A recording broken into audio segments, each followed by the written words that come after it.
Ah, on y est. Halloween, c'est soit aujourd'hui, soit dans très peu de jours. Je ne sais pas quand cette vidéo sera mise en ligne, c'est bon. Mais ce que je sais, c'est que pour Halloween, vous et je voulez un thread horreur. Aujourd'hui, 3 histoires, une courte, une moyenne et une longue. 3 mécaniques différentes et 3 trucs qui font très peur. Voilà, qu'est-ce que vous voulez que je vous dise? La première histoire, c'est celle de Camille. Camille vient de divorcer, ça arrive. Et le truc le plus important pour elle, en revanche, vu qu'elle avait eu des enfants, c'était d'avoir la garde de son fils de 4 ans. Elle explique qu'après avoir quasiment tout perdu suite à son divorce, vous savez, la répartition des biens, etc. Elle a pris un nouveau départ avec son fils en emménageant dans une toute nouvelle maison, avec juste quelques affaires et quelques meubles, mais vraiment pas grand chose, bref, un vrai nouveau départ. Elle explique que ça lui est arrivé la première nuit qu'elle a passée dans cette maison avec son fils. Aucun répit, la pauvre Camille. Truc assez classique, son fils se réveille en pleine nuit, se met à pleurer, probablement un cauchemar ou autre chose, et il l'appelle. J'aime pas ça, moi j'aime pas déjà ce truc d'enfant qui pleure et qui appelle les parents, c'est très fréquent, mais moi je le faisais tout le temps quand j'étais petit, mais j'aime pas. Tu te débrouilles, fiston, voilà ce que je dirais moi. Et donc Camille se lève et va dans la chambre de son fils pour le rassurer, elle se met à son chevet et elle lui demande qu'est-ce qui se passe. Et son fils lui fait le coup classique du il y a un monstre dans le placard. Ça c'est vu et revu dans le sens où il y a beaucoup d'enfants qui ont déjà dit cette phrase et qui ont fait des cauchemars en rapport avec le placard qu'il y a ou l'armoire dans leur chambre. Camille explique que vu les circonstances récentes, c'est pas étonnant que son fils fasse des cauchemars et qu'il dise des trucs comme ça. Là, il vient d'emménager dans une nouvelle maison pour la première fois de sa vie et elle est à peine meublée, donc bref, toutes ces circonstances font que oui, c'est plutôt normal qu'il se réveille en pleine nuit et qu'il pleure et qu'il croit qu'il y a un monstre dans le placard. Bref, Camille s'apprête à aller vers le placard et avant de se lever, avant même de regarder le placard, elle réalise qu'il y a un truc qui est vraiment pas normal. Elle tourne malgré tout la tête vers le placard et là elle explique qu'elle se retient de céder à la panique et à la peur parce qu'il y a son fils qui est à côté d'elle et qu'elle veut pas lui transmettre son stress et sa peur. C'est ce fameux truc quand t'es parent, tu es prêt à tout pour protéger ton enfant, y compris de la réalité et de la gravité de la situation. Et à ce moment précis, Camille comprend que elle et son fils doivent très vite quitter la pièce et même quitter la maison. Pendant qu'elle réfléchit à tout ça, elle entend derrière elle les portes du placard qui s'ouvrent.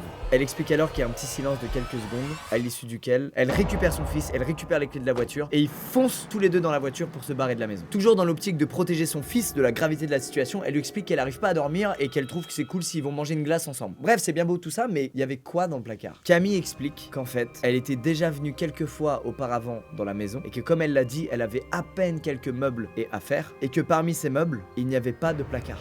Il n'y avait pas de placard dans la chambre de son fils. C'est donc pour ça que quand son fils a parlé d'un placard et que en regardant là où il pointait du doigt, elle a vu qu'il y avait vraiment un placard, elle s'est tout de suite mise à comprendre qu'il fallait partir. C'est horrible. Qui a mis ce placard là? Quand il l'a mis? Pourquoi il l'a mis? I have no idea, man.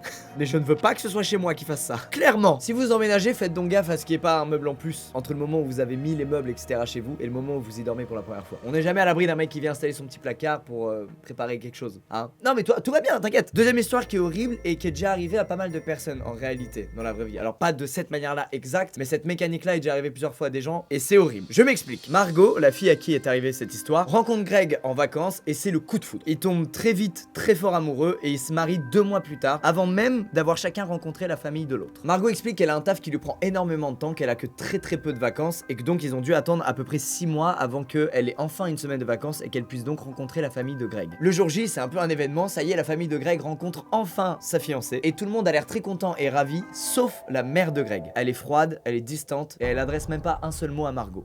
Bizarre. Greg et Margot décident de faire une petite sortie au parc national situé juste à côté de la maison des parents de Greg. Betsy, la mère de Greg, prépare le déjeuner et quelques heures plus tard, quand ils s'apprêtent à aller au parc, Margot a des vagues de nausées folles et elle passe l'après-midi au-dessus des chiottes. Bon, ça arrive d'avoir des nausées, d'être mal le temps d'une après-midi. Margot, elle s'alarme pas trop, elle pense juste qu'elle a chopé un petit virus et du coup ils vont pas au parc. Bref, le temps passe et quelques mois plus tard, Margot et Greg décident de retourner chez les parents de Greg parce qu'ils avaient quand même passé un bon moment malgré ces nausées là l'après-midi. Et de nouveau, Betsy est froide et distante exactement comme la première fois avec Margot. Bien entendu, Greg il se justifie auprès de Margot, il lui explique, il lui dit voilà ma mère elle est comme ça, elle va mettre pas mal de temps avant de t'apprécier, elle t'a vu qu'une seule fois pour le moment donc voilà c'est normal. Margot elle est un peu deg, c'est toujours cool quand ça se passe bien avec les beaux-parents hein, vous savez. Mais bon elle se dit bon vas-y ça ira mieux avec le temps, je fais confiance à Greg. La veille de leur départ, Greg propose qu'ils aillent louer des jet skis pour aller en faire sur le lac de la ville voisine. Même scénario que leur premier séjour chez les beaux-parents, Betsy prépare le repas, ils mangent et Margot passe l'après-midi à vomir.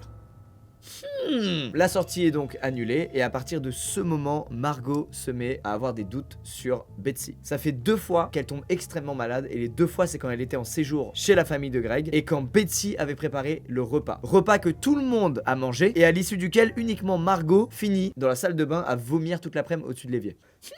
Margot elle a donc des méga doutes et c'est lors de leur 3e visite que ces doutes se confirment et qu'il se repasse exactement la même chose. Le déjeuner avant qu'il fasse la sortie est préparé par la mère de Greg, Betsy, et Margot finit une nouvelle fois au-dessus de l'évier dans la salle de bain à Bégère. Plus de doute, Betsy l'empoisonne. Elle en parle donc à Greg qui le prend extrêmement mal et qui lui dit qu'elle est folle et que ça n'a aucun sens. Il lui explique que ça se trouve elle est tout simplement allergique à un ingrédient que sa mère utilise dans sa cuisine. Et c'est possible en vrai. Mais bon, 3 fois ils vont là-bas, 3 fois elle vomit. À d'autres. Margot reste sûre que Betsy l'empoisonne. Et effectivement, elle a de quoi penser ça. Donc elle va donc préparer un petit plan pour que lors de ses prochaines visites, elle ait la preuve que Betsy l'empoisonne. Lors de sa 4e visite chez les parents de Greg, elle décide d'emmener sa propre casserole et elle de faire à manger pour tout le monde. Le séjour se finit une fois de plus par Margot qui vomit. Et en fait, elle réalise qu'elle a laissé son verre de vin sans surveillance à de multiples reprises. Et donc elle suppose que Betsy a mis du poison dans son verre cette fois et pas dans le plat. Margot pète un câble et elle dit à Greg, bon, là c'est trop mec, moi je viens plus jamais ici. Elle explique que c'était la première grosse embrouille de leur couple et que ça lui a fendu le cœur mais que c'était trop pour elle. Les mois passent et Margot et Greg décident de partir en week-end dans un petit chalet. Et il se trouve qu'en s'y rendant, sur le chemin, ils passent devant la maison de Betsy, la mère de Greg, et ils décident donc de s'arrêter pour leur dire un petit bonjour. Comme beaucoup de mois sont passés sans qu'elle ait vu la famille de Greg, Margot elle est ok pour passer les voir. Elle est un peu moins vénère qu'avant puisque ça fait un moment qu'elle a pas fini l'après-midi tout simplement au-dessus d'un lavabo. Mais elle refuse de boire ou de manger quoi que ce soit qui vient de la maison des parents de Greg. Donc ils font un petit détour pour acheter des pizzas et de l'eau et après ils s'y rendent. Ils se mettent donc tous à table, chacun prend une part de pizza et là il y a un cousin de Greg qui arrive et comme ça faisait un moment que personne l'avait vu, tout le monde se tourne vers lui et les assiettes sont donc laissées sans surveillance. Margot ça elle le réalise quelques minutes plus tard et elle se doute donc que Betsy en a profité pour mettre du poison sur sa part de pizza. Elle échange donc son assiette avec celle de Greg et bingo, cette fois c'est pas Margot qui finit l'après-midi au-dessus du lavabo mais c'est Greg. Elle a enfin la preuve ultime que Betsy l'empoisonne. Le blême c'est que Greg il a pas été malade une après-midi, il a été malade 3 jours. Une fois rétabli, Margot décide de lui dire ce qu'elle a fait. Elle explique qu'elle l'avait jamais vu comme ça et sous la colère il l'a même poussé contre un mur et il l'a pris par le bras et il l'a balancé sur le canapé.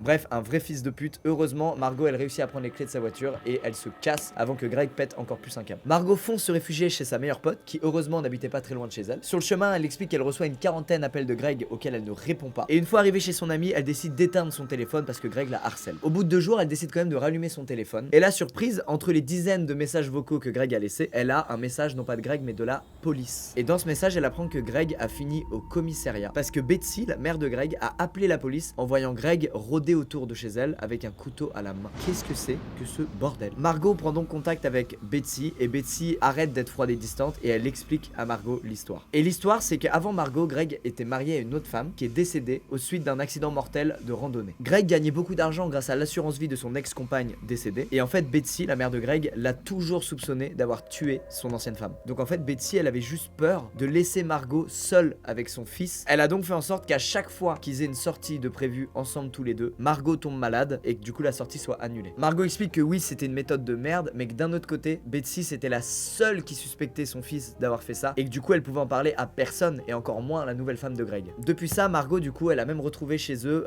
des papiers d'assurance vie qu'il a contractés en son nom et qui montrent donc qu'il comptait peut-être faire pareil avec elle. Margot n'a pas porté plainte contre Betsy parce qu'elle a compris la situation et depuis du coup les années sont passées et elles sont restées en contact et Margot mange même des fois chez Betsy et elle explique ironiquement qu'elle adore sa cuisine quand elle n'est pas empoisonnée. Voilà, creepy. Et ça nous amène à notre dernière histoire. Alors celle-là, la mécanique frère, je la déteste. Laissez-moi donc vous raconter l'histoire de Alexandre. Alexandre, il a entendu parler d'un truc qui s'appelle les flux webcam en direct. C'est un truc qui existe vraiment dans la vie, je sais pas si vous saviez, mais il y a des webcams un peu partout dans le monde. Soit c'est des gens qui les mettent chez eux volontairement, soit c'est des webcams dehors, souvent la mairie les installe, etc. Bref, Alexandre, il développe une passion pour ce délire de webcam en direct. Il regarde tous les top 10 de trucs creepy qui se sont passés sur le webcam en direct et il tombe sur une histoire très connue qui s'appelle Chip Chan. Alors je vais pas vous raconter aujourd'hui ce que c'est, mais en gros c'était des webcams en direct qui étaient chez une fille, je crois coréenne, et elle restait immobile parfois pendant 20 heures de suite et il y avait des trucs écrits sur des pancartes et c'était méga creepy. Une histoire, une légende d'internet parmi les milliers qu'il y a. Il y en a une qui s'appelle Chip Chan. Alexandre précise quand même qu'il est pas particulièrement obsédé par les trucs creepy, mais lui ce qu'il cherche c'est plus les webcams, comme je vous ai dit, qui filment le nid d'oiseau, où il y a des webcams aussi qui sont placées en Islande et sur lesquelles tu peux voir un peu les aurores boréales. Donc faut aller sur le flux au bon moment pour voir en direct l'aurore boréale. Donc ça devient vraiment une habitude, ce truc de regarder des flux webcam pour lui, sauf que plus le temps passe et moins il est captivé par les webcams sur lesquels il vient fréquemment. Il vit ce fameux truc où tu fais quelque chose depuis des jours, des semaines ou des mois et du coup ça te lasse et t'as envie de passer à autre chose. Donc il se dirige sur des sites de flux webcam en direct un peu plus dark. Il découvre donc un site qui regroupe des flux webcam bizarres qui sortent du commun et Alex est attiré par un flux qui s'appelle 318S Oblivion parce que sur la miniature on aperçoit du coup un morceau de maison et sur le côté une peinture. Et il se trouve qu'Alex reconnaît cette peinture, ce tableau, puisque c'est le sien. Il réalise donc qu'en fait ce qu'il voit sur ce flux de webcam là, c'est sa chambre. Mais au moment où il est en train de checker des flux, il est dans sa cuisine sur son ordinateur portable. Et du coup il a un petit bug, il se dit mais attends c'est bizarre parce que la seule webcam du coup elle est là avec moi dans mon PC portable. C'est quoi ce bordel? Pourquoi je vois ma chambre sur un flux vidéo? Bref, il reprend ses esprits, il se concentre un peu et il essaie de comprendre où est la webcam dans sa chambre. Et d'après l'angle de vue, il suppose qu'elle se trouve sur le côté gauche de son lit. Il décide donc de se lever pour aller dans sa chambre et pour voir s'il y a vraiment une webcam dans sa chambre ou s'il se fait des idées. Sauf qu'au moment où il se lève, le live devient noir et il y a une nouvelle image qui apparaît. Et cette nouvelle image, Alexandre la reconnaît puisque c'est son salon. Comme pour sa chambre, il essaie de comprendre l'angle de la webcam pour essayer de voir où elle est dans son salon. Et il a à peine le temps de comprendre où elle se trouve que pareil, l'écran devient noir et ça passe à une autre pièce, à sa cuisine. Alex se voit sur le live, assis dans sa cuisine, sur son ordinateur portable, en train de regarder justement des live webcam. Une nouvelle fois, il essaie de comprendre où la webcam est par rapport à l'angle de vue. Il regarde dans la direction où elle est censée être, mais il voit pas de webcam. Du coup, il se met à checker l'heure du live et ça correspond vraiment à l'heure et la minute et la date du jour qu'il est. Il comprend donc que c'est bien un vrai live et pas une blague. Il y a 2 personnes connectées au flux, dont une qui met un commentaire. On est repéré, supprimé. Ok, Alex est tétanisé devant son PC. Il se dit mais pourquoi? Est-ce que c'est réel? C'est quoi ce bordel? Et comme souvent dans toutes ces histoires horribles, le seul réflexe qu'il a c'est de fermer son ordinateur et de se casser loin. Il se rend chez un pote auquel il explique tout ce qui vient de se passer et son pote lui dit bah mec juste appelle la police en fait. Tu leur envoies le lien du live et tu leur donnes l'adresse de ta maison et puis ils vont faire ce qu'il faut. Alexandre appelle donc la police, il leur explique ce qui vient de se passer, il leur donne son adresse, il leur donne le lien du flux vidéo et la police lui donne rendez-vous chez lui le lendemain à 10h du mat avec un technicien qui lui sera chargé de désinstaller les webcams au fur et à mesure qu'il les trouve. Il demande aussi à Alexandre de ramener tous ses appareils électroniques pour les vérifier et checker s'ils sont pas traqués ou ce genre de conneries. Et il se rend chez lui le lendemain matin à 10h comme prévu et il y a la police et un technicien qui sont là. Ils rentrent dans la maison ensemble pour essayer de trouver toutes les webcams. Pendant que la police inspecte toutes les pièces, lui et le technicien se rendent dans sa chambre dans laquelle, souvenez-vous, il y a le fameux tableau qu'il a attiré sur ce flux live, sauf que le technicien trouve rien. Il n'y a pas de webcam dans la chambre d'Alex. Et malheureusement, même chose pour la caméra dans le salon et même chose pour la caméra dans la cuisine, toutes les caméras ont disparu. Donc le technicien et la police partent parce qu'ils peuvent plus rien faire pour Alex, sauf que Alex sait ce qu'il a vu. Il sait qu'il y avait des caméras chez lui, il sait qu'il était en direct sur internet à son insu, sauf que personne ne le croira jamais parce qu'il n'y a plus aucune preuve de ça. Il finit son histoire en disant que depuis il est vigilant et qu'il conseille aux gens de faire la même chose parce qu'ils sont peut-être observés à leur insu au moment où il écrit son histoire. Et ben voilà, on est bien, on va tous mettre quoi ce soir chez nous? Un scotch sur la webcam? Ah oui! Et voilà les amis, c'est la fin de l'histoire d'Alexandre et de cette 3e histoire et de cette vidéo. C'est trop badant. Sans même tomber dans le délire de gens qui installent des caméras chez toi à ton insu, juste les caméras qui sont déjà chez toi, les tiennes. La webcam de ton ordinateur, la caméra de ton téléphone. Moi c'est vraiment un truc que j'ai trop peur qu'on m'observe à mon insu ou qu'on m'écoute à mon insu, ça me fait trop peur. Et surtout quand tu vois que des mecs comme Mark Zuckerberg ou Bill Gates mettent des putains de scotch sur la webcam de leur ordi, mais t'as envie de faire pareil. Et tu te dis qu'il y a une petite chance pour qu'on t'observe quand même. Bref, on parle de trucs horribles, mais bientôt c'est Halloween, alors amusez-vous bien, kiffez bien, que ce soit seul chez vous ou en soirée avec des potes. Jouez le jeu du déguisement, c'est toujours cool. On se retrouve bientôt dans une prochaine vidéo pour des trucs un peu moins creepy, mais j'aime pas ce truc là. Ah, ça me fait bader. Allez, à bientôt, hein. Tu viens avec moi, Nats? Oh, il vient.